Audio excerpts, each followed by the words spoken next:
And on a track like Baku, I think when you're sliding through the corners, you start overheating the tyres, and that makes it really hard to get close on the exit of the corners.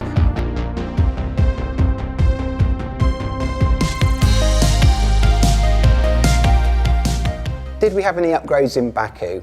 Well, we've been trying to bring steps to each of the races where we can. So this weekend we brought a new rear wing end plate, we brought some changes to the brake cooling, so trying to increase the level of cooling we've got available because Baku is a circuit that requires that. We also brought changes to the suspension leg fairings and some small changes to the deflectors on the cake tins.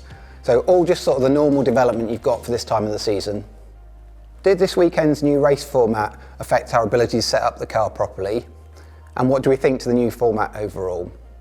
Well, firstly, in terms of our setup, I think it's pretty challenging. You've only got one hour session of FP1 to get the car right. And that's on a circuit that's been resurfaced, so how the tyres are going to work and interact with that surface is different to what we might have expected. So we turned up having a setup we were going to try with Lewis and a setup we were going to try with George. And in actual fact, what happened to is we had an issue with Lewis's car getting it out the garage on time because of a parameter in the car. And as a consequence of that, it made it very difficult to compare those two setups. And I think in hindsight, we're still not convinced of whether we made the right choice or didn't make the right choice.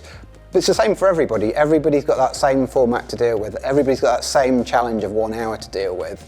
And in terms of the format overall, I guess the answer to that question is it exciting? Is that something people want to see? And I'm really interested to hear your views, if you can leave them in the comments below, as to what you think about the format and whether it's good for the show, whether you as the fans really enjoyed it or not. If we'd have pitted Lewis under the safety car, could we have been on the podium? Well, as you'll have seen watching the race, we got a bit unlucky. It's really difficult to predict when there's going to be a safety car, or impossible in most circumstances. So in our case, we pitted Lewis, the safety car came out afterwards, and as a consequence of that, Lewis lost out. He lost out because it's obviously a lot cheaper to take a pit stop when the safety car's out. You lose less time in the pit lane relatively. So if we'd have pitted under the safety car, where would we have been? Well, we would have come out in place, so we'd have come out behind the 2 Red Bulls and behind the 2 Ferraris, and we would have been racing from there. Maybe we could have overtaken Sainz. That's what we saw Alonso did from that same position, but I think getting on the podium would have been tough. I think we saw from this race it's very difficult to overtake without a big pace differential, so I think the podium would have been tough, but we would have finished in a better place. Do we think Lewis and George could have found more pace if they weren't stuck behind Sainz and Stroll? Well, I think that question is quite difficult to answer. I think when you're tucked up behind another car, you get some advantage from being in the DRS, that helps you down the straights, and you get some disadvantage of the fact that you're losing downforce and therefore you're slower in the corners. And on a track like Baku, I think when you're sliding through the corners, you start overheating the tyres, and that makes it really hard to get close on the exit of the corners. And you need to be close on the exit of the corners to be able to really sort of get the benefit down the straights. The benefit of being very close behind allows you to drop the drag of the car. And at Baku, there wasn't quite enough DRS for us to be able to get by. But in some ways, that's what you want. We don't want it to be really easy to overtake. What we want it to be is if you've got a pace advantage that you can get by. I think both our drivers were really pushing really hard, trying to get the maximum they could out of the tyre. I think both drivers had a number of goes about trying to get by, but no matter how hard they tried, they just didn't quite have enough pace to do it. What does Lewis mean by, could you give me more power? Well, firstly, one thing to understand is the regulations are such that as soon as we roll out for qualifying, we have to keep the engine modes the same. So the power available from the internal combustion engine doesn't change, that's just what we've got. What we can do is alter the way we deploy our electrical energy around the lap.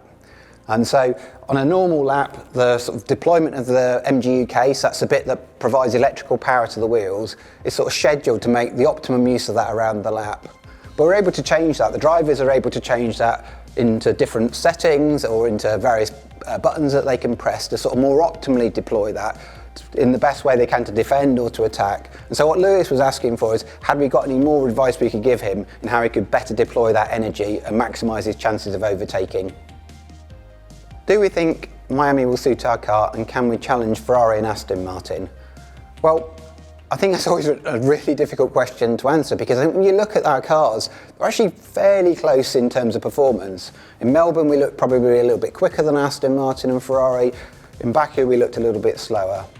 In terms of the sort of circuit layout, I'd say Miami's a bit more like Melbourne. You might think, okay, well that's good for us, and it is good for us. But like Baku, Miami's also been resurfaced.